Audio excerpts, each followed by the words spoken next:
제이로컬 TV.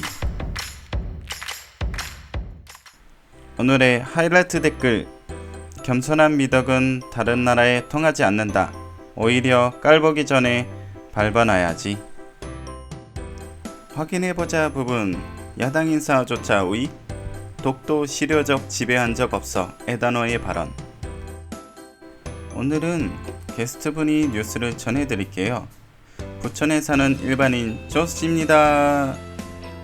안녕하세요. 오늘의 뉴스는 고노다로 사퇴 발언을 해명한 에다노 유키오입니다. 지소미아 사태 때 에다노는 28일 라디오 일본 방송에서 조금 타협의 여지가 있었음에도 불구하고 이른바 모욕적인 시선으로 고노 외상이 대응해 한국을 몰아넣었다. 책임이 크다. 외상을 바꿀 수밖에 없다라고 말했는데 30일 기자회견에서는 협상의 방법이 일본의 주장을 원활하게 상대에게 이해시키려는 자세가 아니었다는 것은 적절하지 않았다.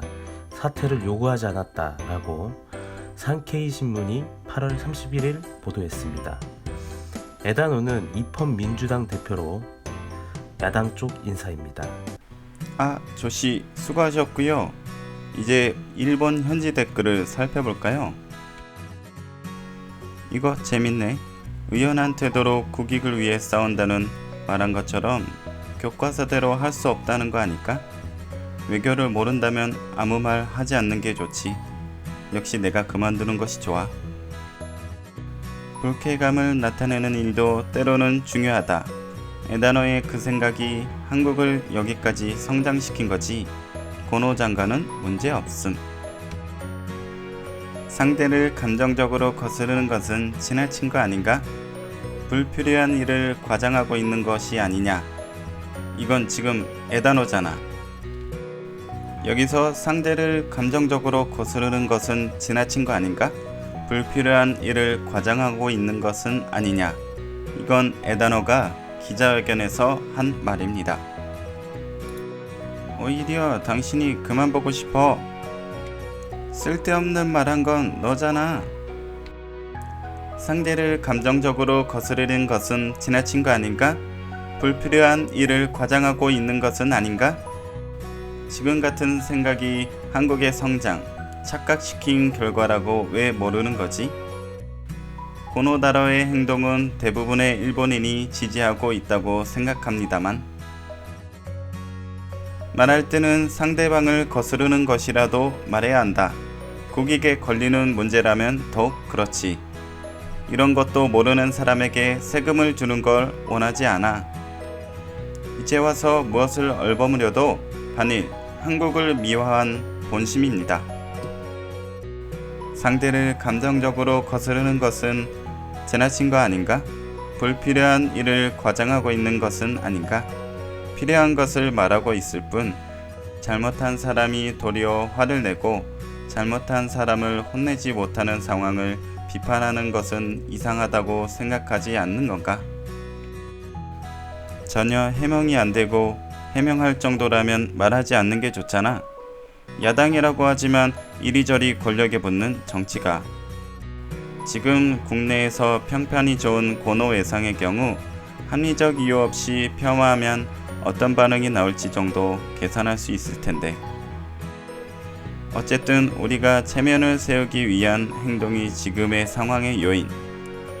한국 때리기 등의 태도를 취해서는 오히려 해결은 멀어져.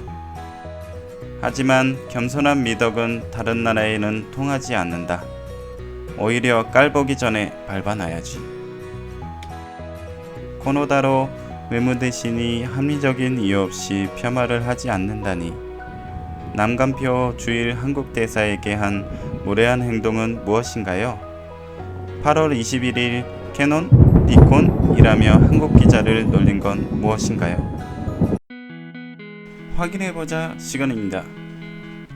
그럼 에다노 유키오란 사람에 대해 알아볼까요?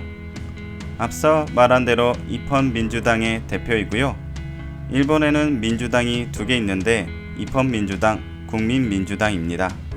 그 중에서 우리가 흔히 알고 있는 민주당은 이펀 민주당이에요. 도쿄 바로 위에 있는 도치기현 출신이고요. 동일본 대지진 때 관방장관을 맡고 있었는데 발생 전과 발생 후의 인터뷰 모습이 화제가 되기도 했던 인물입니다. 야당이라고 하지만 한국과의 관련된 발언은 현 정부와 비슷합니다. 예를 들어 2010년 3월에는 한국이 일본의 식민 지배를 받게 된 것은 역사의 필연이었다라던가 2011년 2월 한국의 독도를 실효 지배했다는 역사적 근거가 없다라고 말했었습니다.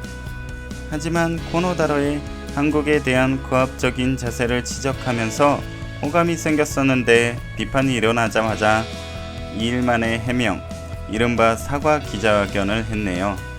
역시 정치인이라서 대중의 여론에 민감하게 대응했던 것이라고 할 수 있죠. 그만큼 코노다로가 일본인에게 인기가 있다는 반증이라고 할 수 있네요. 이상으로 오늘의 뉴스는 마칠게요. 다음 편에서는 문재인 징용공 문제로 반일 감정 조장 편에서 찾아뵐게요. 오늘도 시청해주셔서 감사하고요. 재미있으셨다면 구독, 좋아요 부탁드립니다. 앞으로도 재미있고 유익한 뉴스 보내드릴게요. 감사합니다. 안녕.